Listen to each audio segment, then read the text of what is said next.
Kultcha. Yeah, what up, it's your boy Alley Cat. What up, Twin?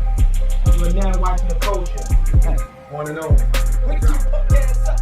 Wake up. You ready? Yeah, what up, it's your boy Alley Cat. And now I'm the infamous Twin. And you're now watching the Kultcha. The Kultcha.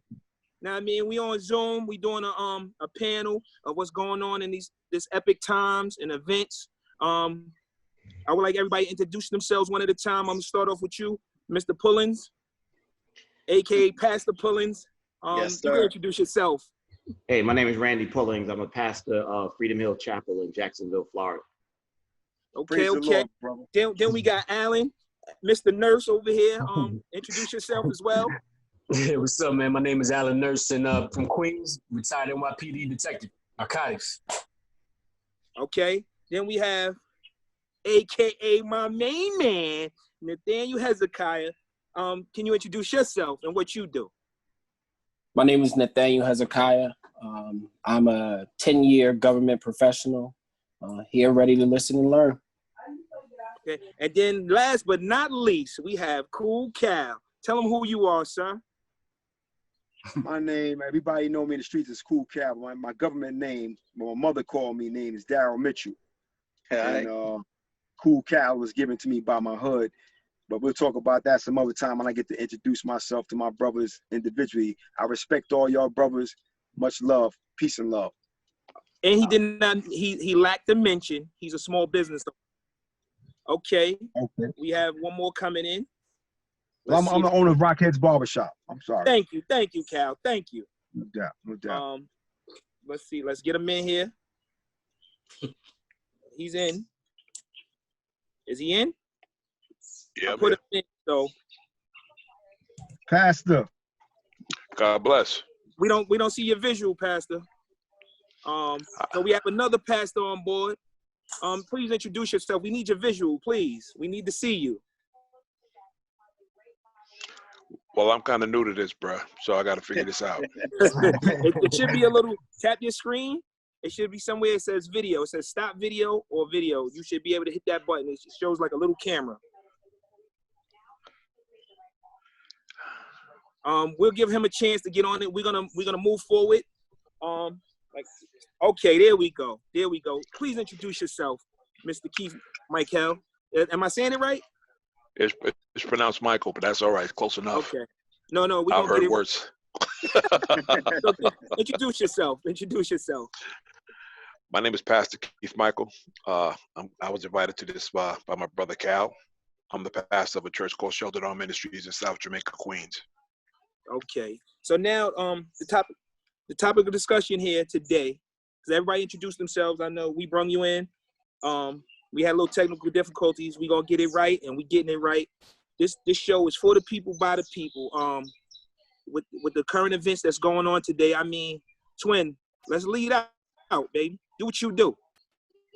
Well, we gonna do what we do, baby. As you know, today is a very trying time, whether you religious, whether you spiritual, or whatever you add in your life at this time. But you know, the main focus is police brutality and what is going on today with the protests, the marching, the youth, the middle generation, the older generation. We just gonna do a collective of what's going on today. And yo, Al, man, like in this introduction, I just want to say this, that a lot of people had perished, so rest in peace to the people that had perished, you know, due to police brutality. But we got a versatile panel of people that can give us some more wisdom and understanding of what's really going on, especially on the inside. And, you know, when it comes to police brutality, you know, Alan, a lot of people don't like cops. Now, we know they all come in different colors, shapes, and forms. You understand what I'm saying? And they really blink at that. And we said it earlier, it's not about not liking all cops, all right? It's just some of them. Any job you work at, you got a bad apple out the bunch. But it seems like with police brutality, that bad, rotten part is really rotting out a lot of the apple. So I just need you to go in on some of the policies. The culture of the police department is very important to me. All right, from the jump, I tell people from the back, and everybody that knew me was actually surprised that I became police, because everybody that knew me knew I hated the police. Because I was one of them guys that was into my cars, and I used to get pulled over all the time. And every time I got pulled over, I was getting like 8 to 10 tickets. I'm like, yo, this dude's an asshole. You know, he was just a jerk. I'm like, I don't understand this. So I got my degree in business, but also, you know, I did my little time there, but I realized that there was really no job security, especially at the time Bush was president. So I'm like, you know what? I want something that's going to be, that I'm going to have job security with. And the problem is, too, you know, you're going to get a lot of people complaining about the cops. How are you going to make it better? We got to have us get in there to try to make it better. So I said, you know what? I'm going to do it. So that's how I got on. And I knew that for the people that complain, if you have a guy like me that understands, if I see you guys on the corner, that don't mean you hustling, because I did it. You know what I mean? I could just be waiting, talking to my friend in the corner. That don't necessarily mean I'm doing bad. So I figured guys like me that did the job, this is why we did it. So that's pretty much a fast background. But as far as the tactics, for us, they don't teach you the knee on the neck. That, at least they didn't to us. Now, obviously, there's different circumstances. I'm gonna tell you right now. Oh, I'm sorry about that. I'm gonna tell you right now. If this dude did like a murder, I'm gonna tell you right now. This dude murdered your parents, or he did some wild stuff. It all depends on the circumstances of the situation. If this dude murdered like 15 people, let's suppose he went into one of the pastor's church and killed like, you know, the whole congregation, and that guy did that knee on his neck, nobody's gonna care, because you know what? That dude deserved it. So you know, but the thing, you know what I'm saying? Even though it wasn't taught, so the whole situation, I'm gonna tell you right now, for a $20 bill. Come on, seriously, and that's where the upgrade. There's a thing that they also teach you in the police department that nobody brings up. It's called discretion. You know what I mean? That's another thing, discretion and compassion. They teach you that too. Everybody assumes that, all right, he's under arrest, I'm gonna beat that. Come on now. For a $20 bill? Come on now. And for 9 minutes. You know what I mean? Like, come on, you serious? And then they're gonna try to justify it, and you just can't, man. So I mean, anybody that's gonna tell you that's taught, especially after he's handcuffed. I can understand if he's fighting, you know, you got a girl, you know, if you have a girl that's 5'1", 90 pounds, and dude is 6'5", you know, 250, and she's on his neck, you know what? You're not going to complain because she had to do what she had to do. But the fact that my man was handcuffed, he was already under control, the threat was eliminated while he's still on his neck. And so, like I said, go ahead. Yes, Sir Allen, like we know the police officer that killed this man, he's the last police car on the arrival on this scene. Right? So he got 19 years of experience. I need you to explain to me, like, inside, like, the peer pressure. Because if he's 19-year veteran, he kind of taking over the scene from guys who got 1 or 2 years or maybe 9 or 10 years. How much is that experience to carry over when they want to take over a situation? I mean, it all depends. I mean, I don't know what his rep is because, like I said, every place is different. To be honest with you, years don't mean nothing in the police department because you can have guys, guys can have 19 years and be a bag, you know what I'm saying, it was garbage. You know what I mean? Like he ain't do nothing his whole career. You know what I mean? So you could come up on the scene like, oh, here comes his do nothing.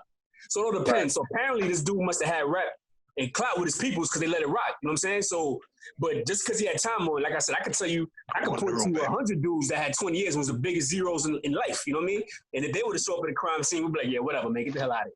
So it all depends on the situation, man. So like I said, he was good with his peoples, and I don't know how true this is. They were saying it might have been something personal with dude and his wife. He knew what he was getting into, and apparently they knew each other. So, you know, this was personal. They probably called him like, yo, guess who we got? You know what I mean? So, you know, it could have been something like that. I mean, how are you going to justify sitting on a man's neck for 9 minutes? I mean, 9 minutes. I tell people. No, it was actually, I'm going to, with this broadcast, I'm going to keep everything to facts. It was 8 minutes. 46 seconds? And 47 to 53 seconds. Yeah, 8 minutes, 46 seconds. But let that fact. I tell people, just put this in perspective. If you're gonna microwave your food for 8 minutes and 46 seconds, you're gonna burn the hell out of your tongue. I want all now, facts. This dude was sitting on his neck for that long, and they're gonna try to justify it, and then you get this clown. I tell people all the time, listen, one thing, I'm gonna give y'all a little secret about the police department. There's a lot of us that speak out. You know, a lot of us getting bad names. A lot of times, man, they think that once you put that badge on, you're supposed to trade in your blackness. Like, you're supposed to forget that you're black. Like, if you speak out, all of a sudden you a problem or you conflicted. Listen, I've been getting that all week. But you know what? I tell people, way before I put on the blue, my black fist was up. So, like, that long a time, man, like, people out here trying to justify it, and you get this clown in the LAPD talking about, oh, well, the looters, his blood is on their hands. What? My man died before they even looted. But that's their mentality. They're going to try to shift the blame because the police department, they hate to admit when they caught something racial. It's just a fact. They're always going to try to sweep it under the carpet. When it's racial, oh, we're sorry, we're going to learn from this, or blame somebody else. And that's what they're doing, and it's messed up. Okay, so now, I mean, we have that that perspective and things of that nature. So with all the you notice the rioting, which let's start off with the protesting. It's just from people that had enough. I don't care about the pro. I mean, they should protest. I mean, was the same people that's protesting, a lot of, cops or whatever, was they mad when they was protesting in Charlottesville? Did they say anything when them clowns were sitting out there, in them government buildings with them AK-47s? What did they say? The majority of them cops, oh, well, they got the right to bear arms, and, it's an open carry. Oh, it's fine then. You know what I'm saying? Okay. But then So hold on, because I want to get some more people to speak on this. Yeah. Nathaniel Hezekiah. Mr. Hezekiah, what is your viewpoint, coming from a political standpoint? Because I don't see no political leaders out there and things of that nature.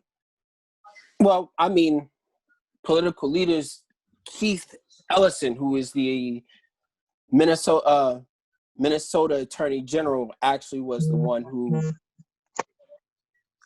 issued the charges for all 4 officers. Keith Ellison, who is a former United States Congress member, and first Black Muslim man as Attorney General throughout the entire United States. He is the one who's now taking over the reins of this case, and we're running a parallel investigation to what the Department of Justice is doing.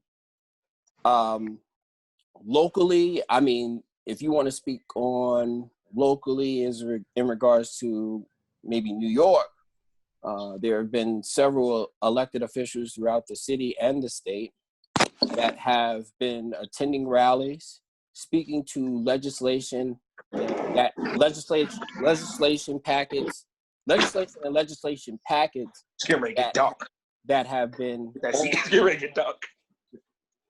have been on desk that have not been approved or moved through legislative houses.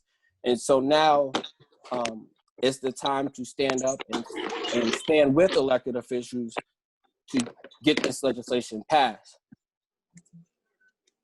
You good? Okay, so You good now? I'm still here. Right. Can y'all hear me?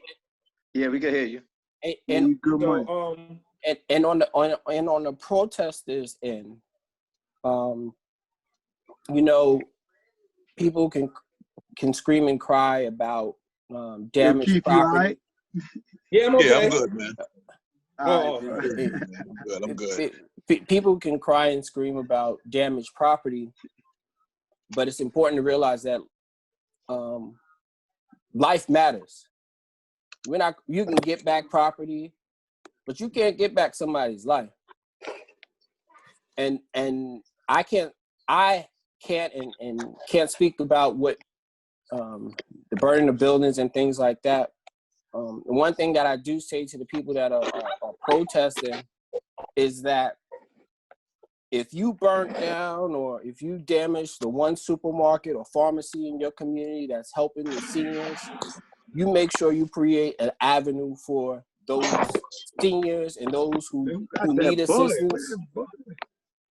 Those who need assistance to get the resources they need to their homes, because they may not have the accessibility to have a car or use mass transportation to get what they need. So try to be as helpful as you can to your community and bring those resources to them. Help out somebody who needs that help. Okay. All right. And Randy Pullins. Pastor Pullins. We're gonna call everybody. He said, nah. Pastor Pullins, Randy Pullins. Mr. Pullins, man, does your church help out with some of these resources if need be so? Because my philosophy is if we got to take 2 steps back just to go forward, because, people ride both sides of the fence because they talk about the Chinese restaurants, the nail salons, the Arab stores, and they saying they should be out of our community. Now that these businesses are burnt down, we have a real chance to rebuild our community with Black businesses. Are some of the churches able to get those resources to the people that need it? Well, I can't speak for every church. Right, definitely. As a whole, but what my church is doing, we've been at the protests and we've been praying for the protesters. We also been praying for the police. And I always tell people there's some very good guys that are on the force. I married a cop, so I know all cops are not bad. Before I got injured, I had passed the NYPD, tests, and I passed the bridge and tunnel officers test.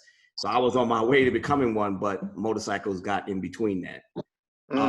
But what we do is we pray for the protesters to have strong feet to stand, strong legs to march, strong arms to hold up that fist, and strong voices to chant. But also we pay and bail people out of jail that are arrested wrongfully for civil disobedience and for unlawful congregating or some charges they make. And we've noticed that they've been giving them higher bails and tripling fines and things like that. So what we've done is we connected with bail bondmen locally, and we've been covering the expenses. So many churches don't think like that. We've been bringing food and water. Now, are we part of the throwing, the bricks and rocks? No, we don't do that, but I understand why these young people are doing it. And to be completely honest, I try to be as much as I can like Dr. King, but I have a little Malcolm X in me. And I felt like Ain't nothing wrong with that. if none of this happened, if none of this burning and looting and stuff was happening, I don't know if we would have what we have today when it comes to this case. So as much as I want to pray for these people to not do these things, I understand why it's being done. And it seems like to be the only language they understand. So my prayer is that, no, I don't want these guys to be out there burning, looting, and stuff like that. But I mean, I look at it sometimes as, this is the history of this country. Nothing has ever been gained but through violence. So I don't want it, but this is what only thing they seem to understand. So my thing is, I ask people, a lot of churches say, well, we don't want to do it with. I say, well, listen, if everybody's not going to be a frontline person, but you can be support staff.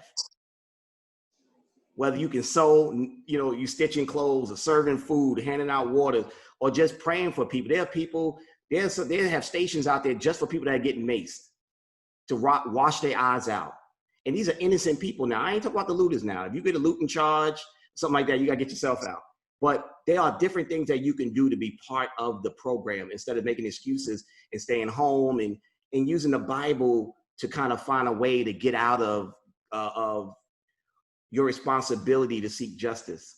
I agree with you on that part. So I really agree with you on that part. I usually stick to when people kind of try to use the Bible against me to say, why are you supporting this and why are you supporting that? And it's Amos 5:24. And it's all about justice. It's about God wants justice for everybody. He wants fairness for everybody. And if the church doesn't lead that, well, who is going to lead it? If we believe that we have the power of God with us, then who should be leading?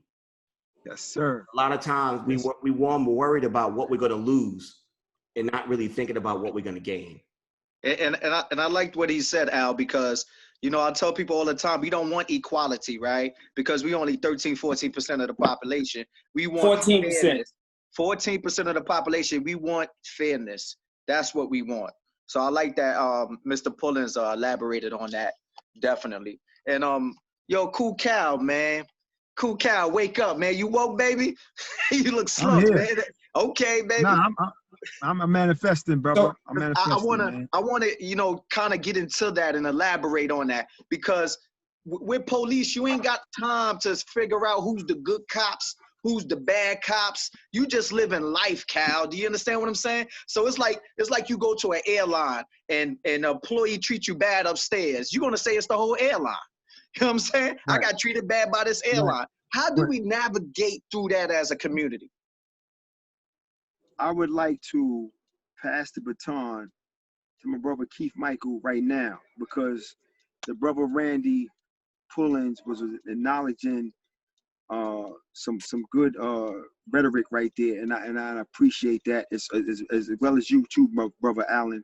I appreciate all you brothers here, but I just want to absorb all of the commentary right now, so I can. I'm analyzing things right now. I'm on a listen. I ain't gonna hold your brothers up, man. Like this manifestation right here, this manifestation we have right here. is a blessing. First of all, let me just say this, because when you and Cal knows this very well about Pastor Keith. I'm not a religious man, so I can't answer anything for you that's from a religious perspective. I'm a righteous man. There's a difference. Religious is what written by man, and the problem with things written by man is why we got what we got going on now. Righteous is when you live right based on example. Jesus Christ is my example. So I'm not going to turn this into a sermon, but I'm not going to come at you from a religious angle, because I'm not a religious man. We understand? Now it's overstood, man. It's overstood. It's overstood. Okay. What the pastor said that he's doing with his congregation is basically the same thing I'm doing with my congregation. However, due to this situation with this corona thing, my church has been closed for the last couple of weeks, but I still have to communicate with my congregation. So when we have something we have to do, we do it with the right mindset, not the religious mindset. Because when right is right, we're going to support the right. We're not going to not support right. Right is right. The way we're expressing ourselves in the streets to get our points across, that's how we're going to express ourselves. That's how we mourn. And that's what we're going to do. And I'm going to support it. I'm going to support it, because sometimes it takes, and some of y'all said y'all Malcolm X fans, sometimes it takes violence to get your message across. Do I condone and co-sign for violence? No, I do not.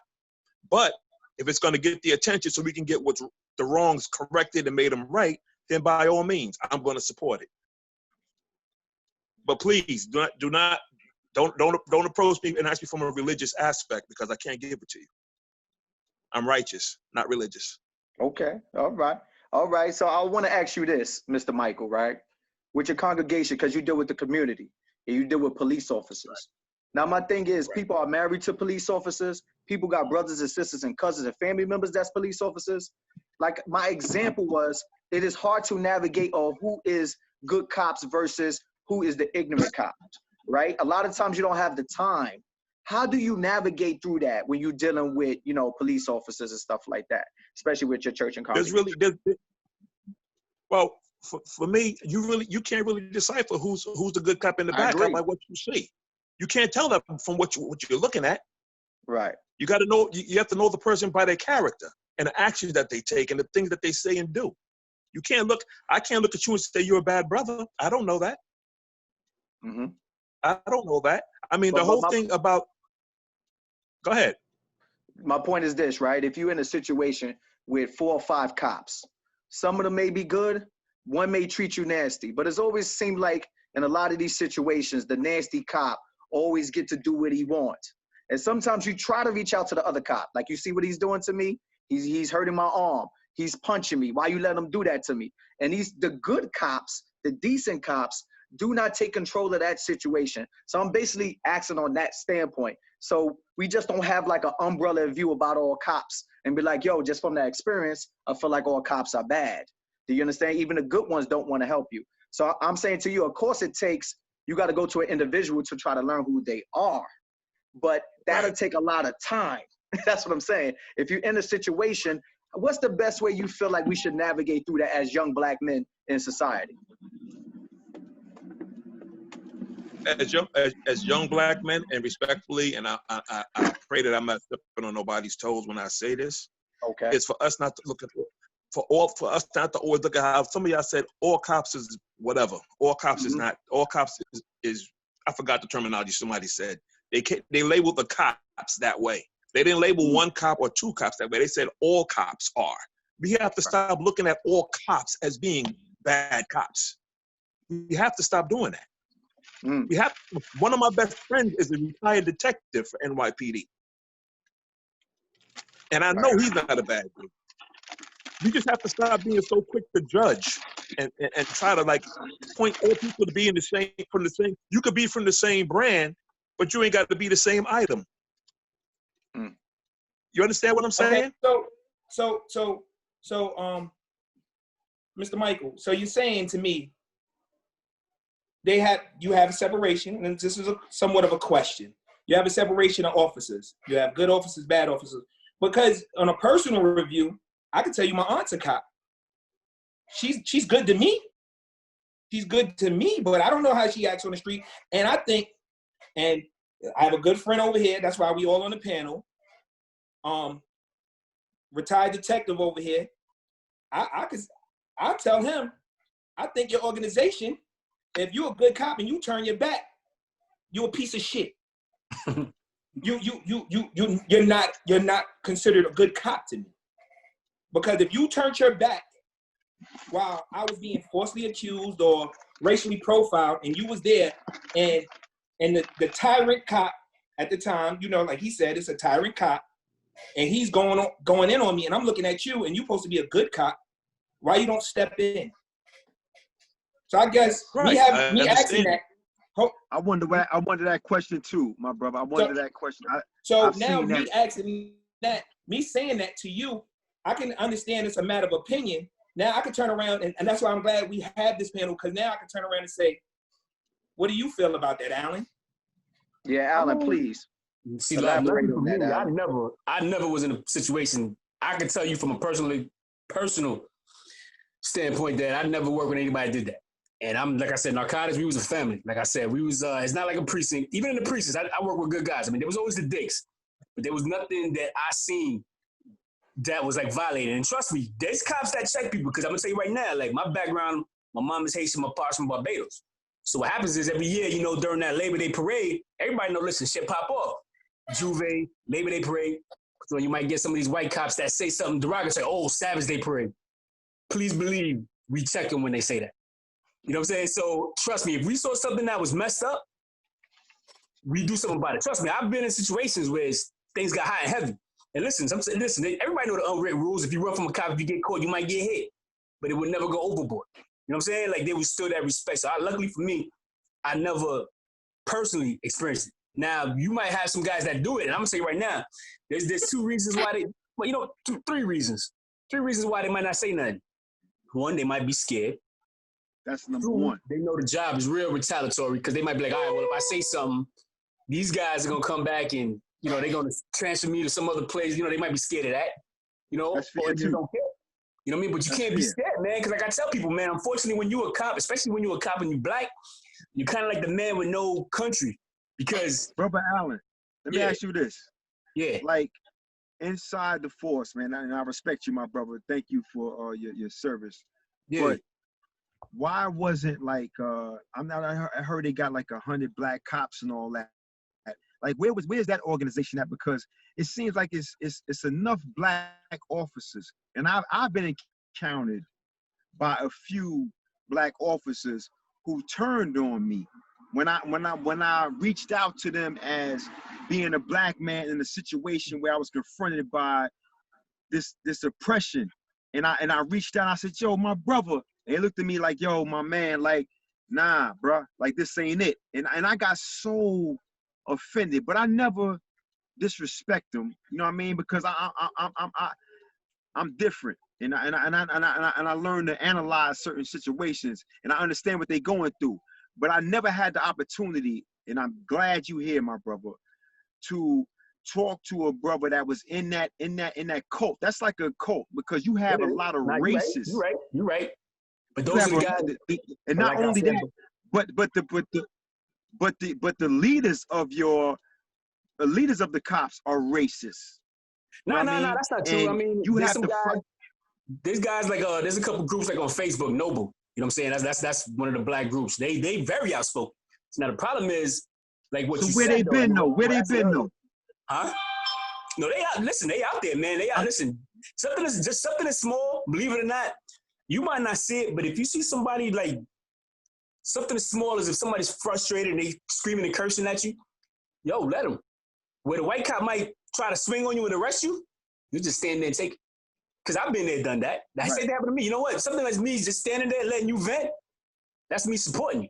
Because everybody else gonna want me to take you down and do so, you know what I'm saying? So me just standing there being quiet, letting you vent means I got your back. But at the same time, it works the other way too, because my unit, what happened was when somebody got killed, we had to go out, shoot it. It's called shooting response. So, because what happened was when somebody would die, they'll be quick to make it drug related, so we'll take the hit for it. So Every unit would have to go down there to figure it out. So I used to go out there, me and my boss, big black dude, man, Ty Pope, cool dude from the Bronx. Yo, listen, we used to go out there, man, and I'm for the cause. I'm with you guys. Because I said the only way to make it better is getting guys that know what's up. Meanwhile, I'm out there, what's happening to you? Yo, I'm Uncle Tom. Why I do this job? Meanwhile, these are the same people complaining about the white people. So I said, well, you need to make up your damn mind, man. You know what I'm saying? I'm on your side. I ain't do nothing to you. You know what I'm saying? So I'm like, yo, help me with this. What? Your cousin got shot. What's up? I ain't helping you, Uncle Tom.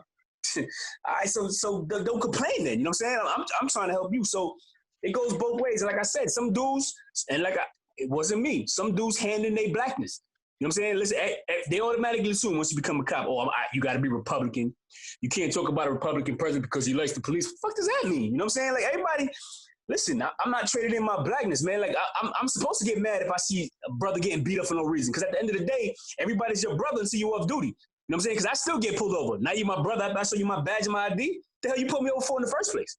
And you can ask Ali Kek. I tell him, yo, listen, I get pulled over. I wait to the last minute to show my ID because I want him to tell me why you put me over.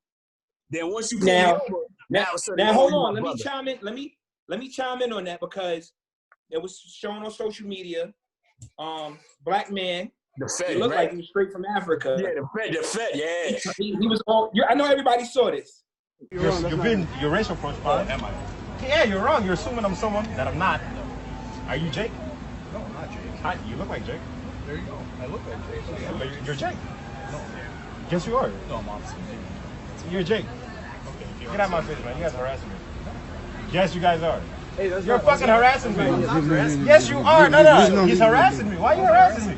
You're assuming I'm someone I'm not. Okay, if you're not, then No. you're not free to go. Okay. Am I being detained? Yeah, you are. For what? Because I think you have more. You think? Yeah. That's an illusion. That's an illusion. You think? All right. Stand up for your hands, man. I'm not. Yes. For what? I don't have a warrant. You got the wrong guy. You're very wrong. Okay, if I'm wrong, I'm wrong. No, you are wrong. What do you mean if you're wrong? You're wrong. You're wrong. We're not going to play this game. Stand up. Hold on. No. Hold on. You guys are not going to try to manhandle me. First of all. I'm not under arrest. I didn't do nothing. For what? For what? Can you tell me for what? For what? I'm under arrest for what? No. If you got the wrong guy, I'm showing all of you guys. Let me get your card. Can I get your card? Can I get your card? Okay. I'm not standing up front. Listen, I'm not under arrest. I don't have a warrant. I don't have any officers. Hey, yo. Hey, officer. No. Matter of fact, look at my ID. He got the wrong guy, I'm telling y'all. Wrong ID, motherfucker. You guys do got the wrong guy. You guys are fucking stupid. That's not you. You guys are racial profile thinking I'm somebody. I take both of you motherfuckers. Take them cuffs off. Sir. I got them. Take them cuffs off. I'll take both of you motherfuckers right now. This guy got the cleanest record. Y'all just. And it was all motherfuckers and this and that, and they thought they had him. They was gonna wrestle him down. When he said, you know what? Look in my pocket. Now you feel stupid. They looked in his pocket and found out he was a federal agent. They let him go. They kicked him quick. Now on the reverse side, it was a kid coming home from McDonald's in Harlem.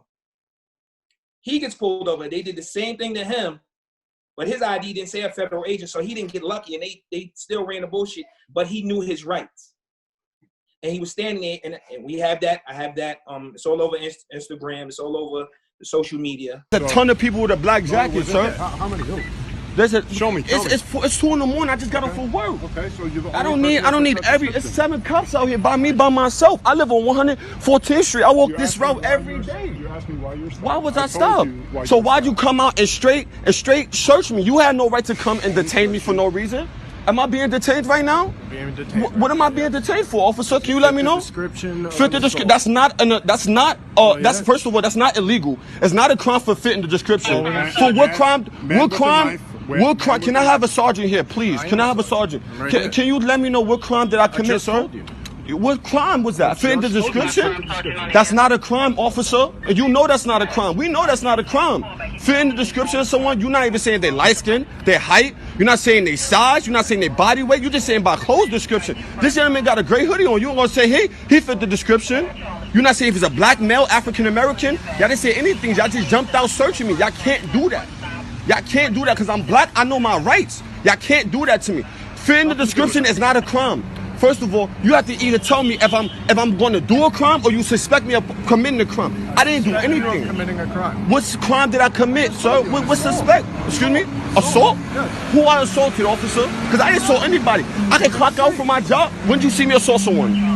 Did you see me assault someone? You need to relax. I do not, because I'm being, right now I feel I'm being harassed. I'm feel threatened by your presence. I have seven cops out here right now, right? All you gentlemen are not black. Let's go with that, number one, right? All right, that's number one. Number two, you jumped out the car and straight searched me. You didn't ask me any questions. You didn't ask, Sergeant, can I speak to you for a second? You're the captain. I know that you're the captain. You're talking to me right now? Excuse me. I need to know what crime did I commit? Because I have 7 police officers right here. Fit the description for an assault. Where does the assault occurred at, sir? Up the block. Up the block where? Be more specific. Be more specific. No. I don't have a. I need to know. I need to know if I'm being detained. If not, I would like to leave. I would like to leave on my own recognitive. Why am I being detained, officer? For fitting the description. What description? Because I'm black, with black clothes on. My job requires me to wear black, officer. I work for McDonald's, officer. What's your name? Sergeant Santos. Thank you, sir. I'm being detained for fitting the description. I'm being detained for fitting the description right now. This is definitely going up because I know my rights. Listen, I know my rights. Anyway. I know my rights. I know my rights. I'm being detained for fitting the description. What description, officer? Can you tell me the description? You have a radio and a bunch of y'all get all of the same messages. What description do I fit, officer? Black jacket with a black hoodie? That's not good enough. Do the guy have a scar on his face? Because this is very descriptive. Very descriptive for an assault. The guy have dreadlocks? No, you didn't say anything. I'm not retarded, sir. I know my rights. I'm not being detained for matching the description. So you gotta try something better than that. You gotta try something better than that. I've been through this. I'm 25 years old, male, sir. I don't have these problems. First of all, you're not supposed to jump out on people and search them no more. I have the right to deny you from searching me. You have to have consent to search me. Thank you. Thank you for agreeing with me. Thank you for agreeing with me. You didn't have no consent to search me, and you're the one who searched me. I did. You violated my rights. I searched you for You violated my rights right now, sir. Okay. So what description am I waiting for? Because I need to go home. I'm tired. Oh, just hang tight. I've been working for 12 hours. I'm tired. I pay taxes. You guys are civil servant. You're here to protect me. I don't feel protected right now. Okay. I feel like I'm being harmed. I feel like I'm being racially profiled right now. You're not serving me right now, officer. What's your name again? Sergeant DeSantos. Thank you, DeSantos. Let's not sugarcoat it, things of that nature. He got treated so bad, and because he wasn't no form of the law or whatever it was. He was coming home from work at McDonald's. He even told him the time. I got off at 1 o'clock and 11 minutes. You could see my clock out. They didn't care. He said, "What's the description?" And we had this discussion before, nurse. Oh, because I feel all black men fit the description. Yeah. So they was asking, "What's the description? What's the description?" And the young black man kept asking, "What's the description?" He said, "Oh, it's a black hoodie." He said, he looked at the officer and said, "You're wearing a black hoodie. You're wearing all black." Nobody could give him the description. And you told me, and the young man said it, "Can I hear the playback?" Yeah, oh, no, they calling in, they calling in. They didn't give him no playback. Yeah, it's as simple as that. Play the playback. He said, you got no what's the description? Because I got a cut on my face. And he said, you could go back to the McDonald's, gave him the address, and see that I just clocked out. Now, within me stating this, see, everybody don't have a badge where they could pull out later and say, boom, and they get let go. You know, like, hey, some of us don't even have a PBA card, which they don't really care about those anyway, unless it's a shield. So we talking these facts, and all this is going on, and we had an episode talking about voting, and I want to go back to now. I want to go to my political consultant, Nathaniel. They say make the complaints on the precinct and things of that nature, but where is really these political figures, the small councilmen and things of that nature? What are they there for? Understand this, and I said I don't want to talk. Hold on, I want your opinion. I want your opinion, but I want to get the political consultant on and get his theory of it all, because where's these politicians and making these complaints? You know, so things of that nature. Let me say this first and foremost.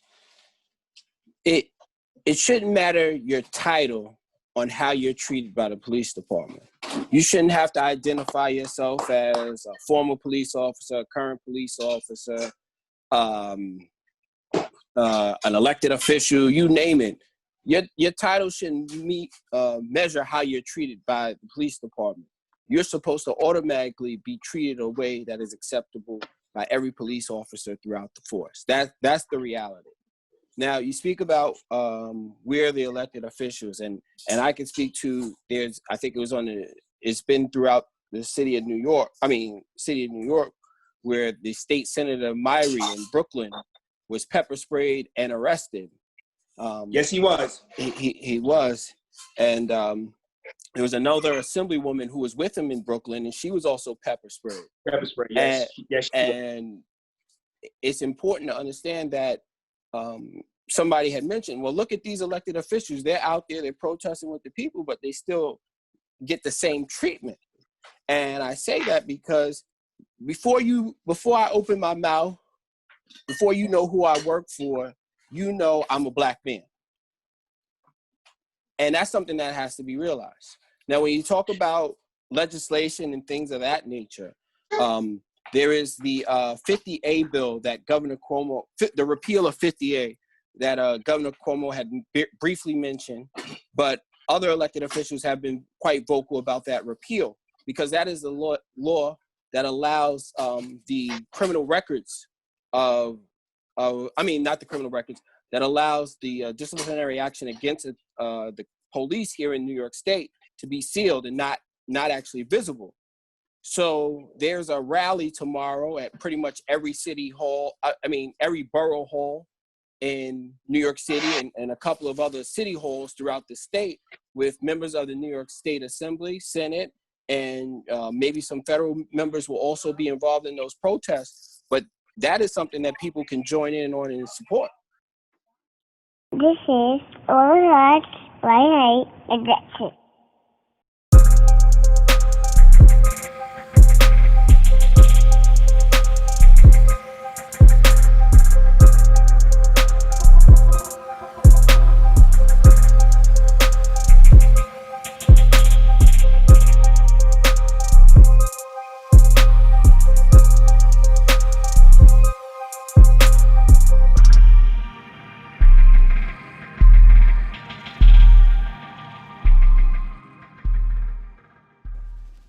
Subscribe for the culture.